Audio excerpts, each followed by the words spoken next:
ચૂંટણી જીતવા માટે ભાજપ ફરી ભગવી બ્રિગેડના શરણે પહોંચ્યું છે। અમદાવાદની ઓચિંતી મુલાકાતે આવેલા ભાજપ અધ્યક્ષ અમિત શાહે સાધુ સંતો સાથે બેઠક યોજી છે।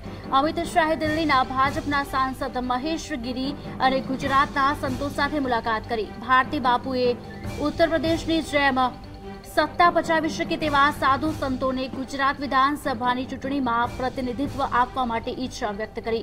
સ્વામી પરમાનંદજી, સ્વામી અવધેશાનંદજી, સ્વામી નિર્મળાનંદજી સહિતના સંતો સાથે અમિત શાહે અલગથી બેઠક કરી।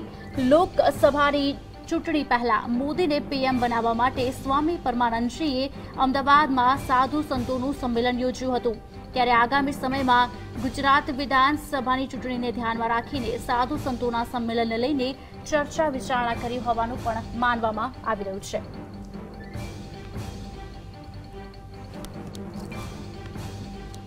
તો આજ અંગે વધુ વિગત આપવા માટે અમારી સાથે જોડાઈ ચૂક્યા છે હિતેન્દ્ર બારોટ। હિતેન્દ્ર, જે પ્રમાણે સમાચાર હાલ પ્રાપ્ત થઈ રહ્યા છે, એક તરફ 150નો તે લોકોએ લક્ષ્યાંક આંક્યો છે અને બીજી તરફ સાધુ સંતો સાથે તે લોકો સંમેલન કરવાની પણ ચર્ચાઓ ચાલી રહી છે, શું વિગતો?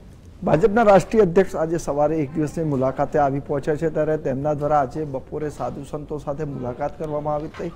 ગુજરાતના જાણીતા એવા સંત ભારતી બાપુ અને એમના સાધુ સંતો દ્વારા ખાસ અમિત શાહના નિવાસસ્થાને જ મુલાકાત કરવામાં આવી। એની અંદર ખાસ કરીને જોવા જઈએ તો એમને એક ખાસ વાતનો ઉલ્લેખ કર્યો છે કે જે પ્રકારે ઉત્તર પ્રદેશની વિધાનસભાની ચૂંટણીમાં સાધુ સંતોને મહત્વ આપવામાં આવ્યું છે, ઉત્તર પ્રદેશના મુખ્યપ્રધાન તરીકે યોગી આદિત્યનાથની પસંદગી થઈ છે, ત્યારે ચોક્કસપણે આગામી સમયમાં સાધુ સંતના ગુજરાત વિધાનસભાની ચૂંટણીમાં પ્રતિનિધિત્વ આપવામાં આવે, એમને પણ ચૂંટણી લડાવવામાં આવે। જે સારી રીતે કામ કરી શકતા હોય પ્રજા માટે એમને ચોક્કસ પ્રતિનિધિત્વ આપવું જોઈએ, તો જ ભારતીય જનતા પાર્ટીની આગામી ચૂંટણીમાં ફાયદો થઈ શકે છે।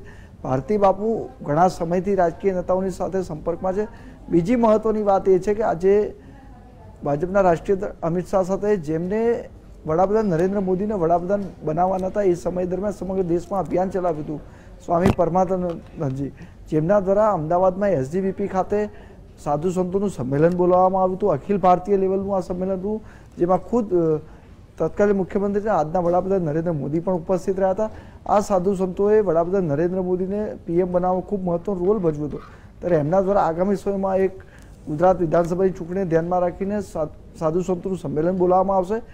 આ સાધુ સંતોના શરણે જવાનું મુખ્ય કારણ એ માનવામાં આવી રહ્યું છે કે જે પ્રકારે ગુજરાતમાં આજે પણ જ્ઞાતિ એટલે કે વર્ગ વિગેડ જોવા મળી રહ્યા છે, ખાસ કરીને પાટીદાર અનામત આંદોલન, દલિત આંદોલન હોય કે ઓબીસી SC ST આંદોલન હોય, 90 પછી ગુજરાતની વિધાનસભાની આખી સ્થિતિ અલગ હતી।